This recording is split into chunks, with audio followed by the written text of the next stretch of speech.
So these first ones, I'll go with the graph here.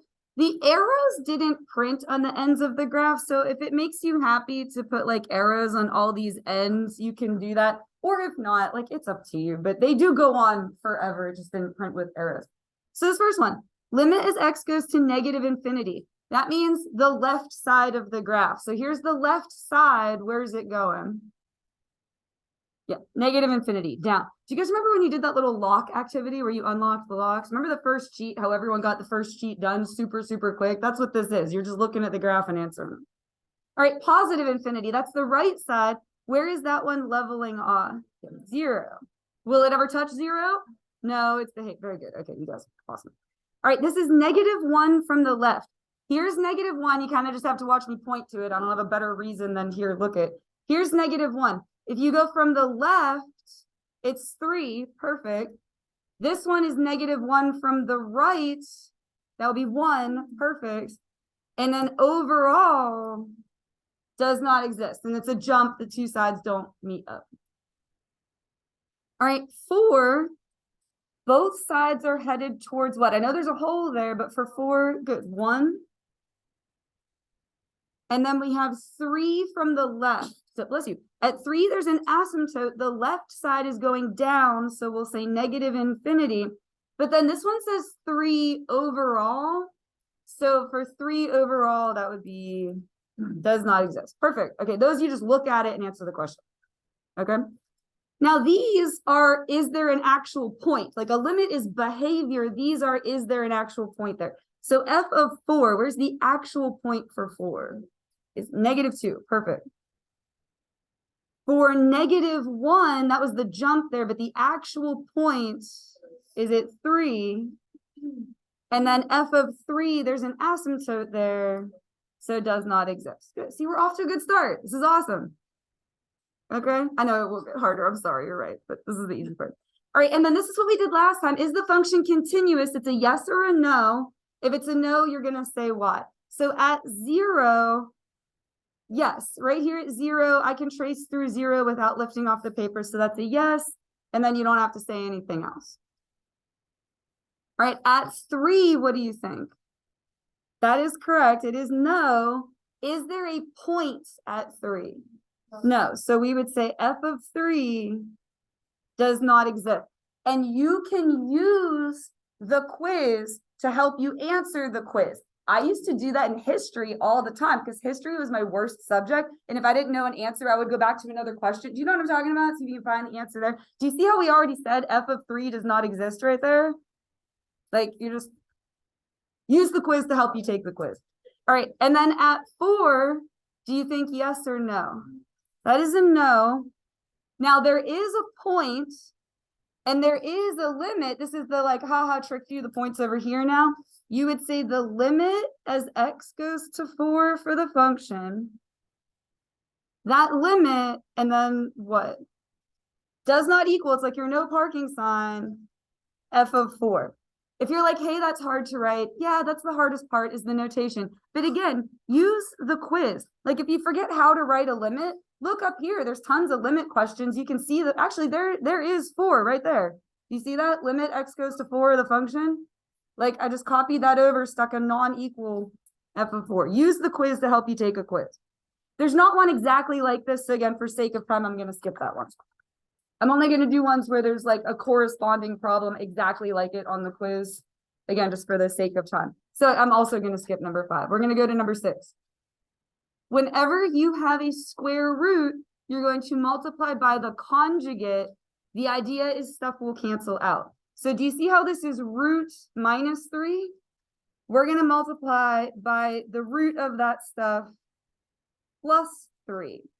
And so I'm just going to write it on the top and the bottom. I just wrote it right next to there so you didn't have to copy the whole problem over again. You certainly can copy the whole problem over again if you want, but again, I'm just trying to save you some writing. Now, we do need for there to be a limit. Otherwise, it's not like a limits quiz. What value are we approaching? Just read the problem. I guess I should have read the problem to you in the beginning. Good, 2. You can all read. Very good. And then let's see what cancels out here. Square root of x plus 7 times square root of x plus 7 would just be x plus 7. Like the roots go away. And then -3 times +3 is -9. And on the denominator, you are just going to copy it. Is that slightly annoying? Yes, but I believe you can just recopy what's there. So you've got the x minus 2 and then this whole thing. So I'm just putting some parentheses around it, but I'm not changing it at all. I literally just recopied what's there. That step's slightly annoying because you had to do some writing, but now we're going to be able to just write the answer, because what do you notice about this x plus 7 minus 9? Like, what does that equal? Yeah, that's x minus 2. So that cancels with the x minus 2. The numerator's gone, so that's a 1. And here's why you write the limit. If you're like, hey, Miss Cole, do we have to write limit? Yes, because if you don't, you're going to forget to plug in 2. So 2 plus 7, 9, square root of 9, 3 plus 3 is 6. You won't get an actual answer unless you plug in the number. So write limit x goes to 2 so you remember to plug in 2. Cool. There's not one like 7. I'm going to skip that. So we're going to look at 8. I'm going to change this so that it corresponds to the exact way that it is on the quiz. First of all, go ahead and throw an equal to underneath this one. I need for that to be equal to there. Okay, and the way that I have this on the quiz, we're not going to look at this. We're going to look at -1 and we're going to look at 5. And the question, is it continuous or discontinuous at each of those points? You did this on Delta Maths. Remember, you just plugged it in and saw if it matched up? Okay, so for x equals -1, do we think yes or no? Let's see. If you take -1 and plug it in here, -1 squared is +1, minus 2 is -1. And if you plug -1 in here, it's -1. So are they the same? Yes, they both came out to -1, so that's a yes. You plug it into the one piece, you plug it into the other. If they come out to the same number, then it's yes. Now we're going to do 5. If you plug 5 into this piece, you get 5. This piece is 7. So are they the same? No. Those are just yes or no. And there's not even a reason. You don't have to put a reason why. You don't have to put because. Those are literally just a yes or a no. Plug it in. If it's the same, it's a yes. If it's not, then it's a no. Oh.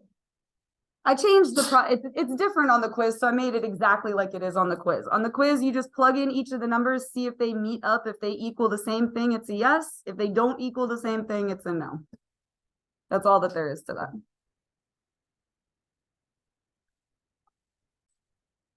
Okay, so for number 9, you're going to need to factor this. You can factor an x out of the numerator. So if you factor out an x, what's left? X plus 10. And the reason why we did that is now, do you see how the x's are going to cancel?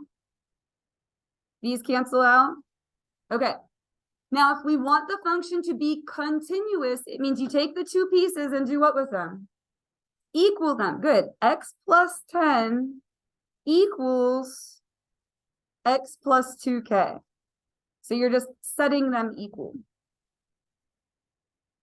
Then you're going to plug in the number. What is the number we're plugging in for x?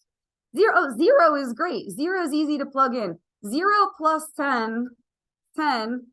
0 plus 2k, 2k. And so what's k? 5. K equals 5. So you're going to factor and cancel out. Set them equal. Continuous means set them equal. Plug in whatever the number is, solve it for k. I'm going to save this page for last. I'm going to save the hardest ones for last. We're going to go to the back. Okay. Piecewise function. We're going to do 2 from the left, 2 from the right, and then 2 overall. Which piece do you plug in for 2 from the left? The top one. Good. Plug in 2. Y'all ready? 2 squared. 4 minus 4. But you're still plugging in 2. Because the common mistake there is I get people will plug in like 1 or 0 or something. You're still plugging in 2. All right. 2 from the right means you're going to do this one. 2 times a fourth. Well, that would be 2/4, which is a half. Good. A half minus 3 be negative 2.5. Good.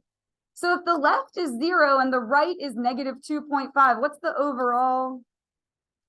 Does not exist. Follow up though, give me a single digit number. 1. Okay, say this came out to 1 and this came out to 1. Then this answer would be 1. Very good. Okay, cool. You're all on top of that. Again, I'm not going to do all these. I'm going to just do ones that are exactly like what's on the quiz. We'll do 22. Your ones to infinity, it's who's in charge here. So for the numerator, that's the 3x squared. For the denominator, it's the negative x squared. Those are the same. They're both squared. So when it's a tie, what do we use as a tiebreaker? Good. That would be 3 over negative 1. Yeah, here I'll write it out. 3 over negative 1, which actually I would accept that as an answer completely, but that equals negative 3. But if you wrote this, I would take it because it's the right answer. All right, 23. For the numerator, we have a negative x. For the denominator, it's the 2x squared. Okay, numerator is x to the 1. Denominator is x to the 2. 1 is smaller than 2, so it is 0. Good. If the numerator is smaller, it's going to go to 0. There's not one like this. I'm going to do 25. For the numerator, it's the 4x to the 5th. For the denominator, it's the negative 10x to the 3rd. 5 is bigger than 3. That means it's either up or down. And if you aren't sure, guess positive or negative infinity. You got a 50-50 shot. But let's imagine plugging in a positive number. For the numerator, if you take a positive number to the 5th, it's still positive. Multiply it by 4, it's still positive. Okay? Down here, if you take a positive number to the 3rd, it's still positive. But then we multiplied it by negative 10, so that's negative. So a positive over a negative would be negative infinity. But again, if you decide it's either up or down, you've got a 50-50 shot. All right, I don't have ones like these two. We'll just go to this one. If you think about plugging in a really enormous number, e to a really enormous number is a really enormous number. What you end up here is a situation like 1 over a trillion, like 1 trillion. If I offered you 1 trillionth of a piece of cake or something, you would be like, gee, thanks, Miss Cole, because that is practically nothing, 0. It's going to go to 0. If the denominator is astronomically large, you end up with like 1 trillionth, which is essentially nothing. It's going to level off at 0. Okay.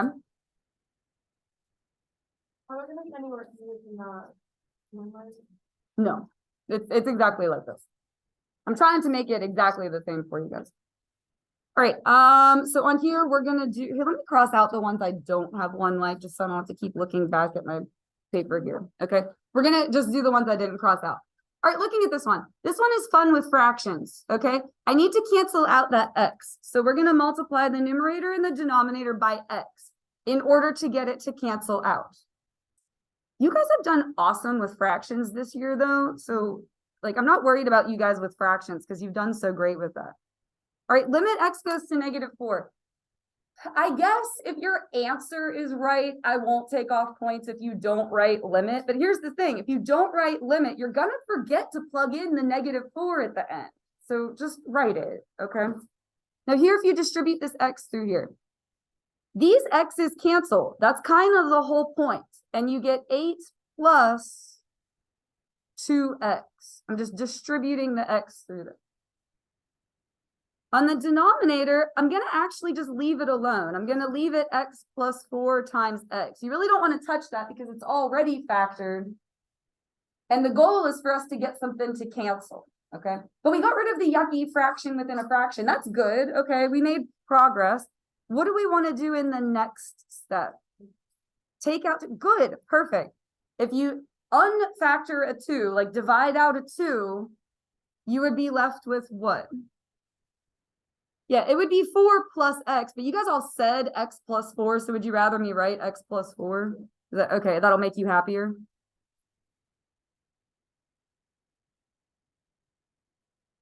And then what happens? This is the whole point. Bless you. They cancel, and then again, I get people that do that perfectly and then stop. You didn't get an answer. You have to plug in -4 for x. Now that'll give you 2 over -4, which is -1/2. Okay, here we're gonna plug in 0, ready? 0 plus 7, 7, and then over 0. What does that mean is in the graph? Asymptote. Is this sided, like from the left or the right? No. Does not exist. You can only get an answer if it's sided. Like this one. Do you see how it's 4 from the right? Okay, we're still going to plug in 4 though. 4 plus 1, 5. Down here, 4 squared is 16 minus 16, 0. That means asymptote. Go ahead. Oh, I'm sorry, -4. Thank you. I did not look closely enough. The denominator will still be 0 because -4 squared will be 16 minus 16 is 0. But that actually does change the numerator. I'm so sorry. Thank you. -4 plus 1, -3. And because that's negative, that is going to change what the answer is. Thank you. Now that means there's an asymptote, but it's sided so we can get an answer. I need a number to the right of -4. Be careful because that's negative. -2. Well, I would do -3. -2 would work. You don't want to get too far away. Let's do -3. -3 squared. 9 minus 16. And what's important is that it's negative. And the numerator is also negative. Like -3 is a negative number. Okay. So negative over negative. So positive infinity. Again, if you're like, that was hard, that was tricky. Yeah, negatives are hard. They are tricky. Pick positive or negative infinity. It's going to be one or the other. All right. Here we're going to plug in 2. Ready? 2 squared. 4 minus 2 plus 4. I just wrote it out. On the denominator, 2 squared. 4 minus 1 is 3. Let's see, what would that come out to? 6 over 3, which is 2. If you sit there and try to factor that and mess with it for like 10 or 15 minutes and then find out you could have just plugged in 2, you're going to be upset. Always plug in the number first, okay? If you plug in 3 here, 3 minus 1 is 2, squared, 4 minus 4, 0, and then down here, 3 minus 3, 0. Womp womp. Okay, we're going to have to actually do some algebra for this one. Right limit, so you don't forget to plug in the 3. Now, I would write this off to the side. When you see x minus 1 squared, it means that you need, good, perfect. Means you're going to write it. Again, you guys have been really good about this. This is like a skill that's been good overall this year. So distribute everything to each other. X times x. Good. The outsides would be minus 1x. The insides are minus 1x, minus 2x, and then -1 times -1 is 1. Good. And then minus 4, and then the denominator is x minus 3. Okay, so we kind of like expanded that. If you're writing with pen, just scribble it out, I guess. If you're writing with pencil, I would just erase so we don't have to write the whole problem over again. 1 minus 4 would be -3. So I'm going to just erase that and put a -3. Okay, now what? We've got one more step here. Well, we'll still be 0 over 0. We need to get something to cancel. That's when it won't be 0 over 0 anymore. Factor, good, perfect. Draw parentheses. It'll be x times x. How would you split up 3? 3 and 1, beautiful. -3 plus 1 over x minus 3. Oh, the x minus 3's cancel. And if you don't write limit, you're going to forget to plug in. What are we plugging in here? 3. Because you need to get an actual answer. 3 plus 1 is 4. Sweet. I can't remember if I did one like this in the notes or not. But if you're out of options and you don't know what to do, what was your like last ditch effort, like your Hail Mary? Make a graph, okay? Now, if you try to plug in 2 here, what's going to happen? 0 over 0. You can't get a value at 2. Let's try to plug in 3. Are you ready? 3 minus 2, absolute value of 1, 1, and 3 minus 2 is 1. So you get 1 over 1, which is 1. If you plug in 4, you get 2 over 2, which is 1. If you plug in 5, 3 over 3, which is 1. It doesn't matter what you plug in, you're going to get 1. If you go the opposite direction, you're going to get -1. The exact same thing's going to happen, except it'll be -1. So at 2, the value 2 here, you get nothing. You can't get a value. But if you go to the right, it's going to be at +1. And if you go to the left, it's going to be at -1.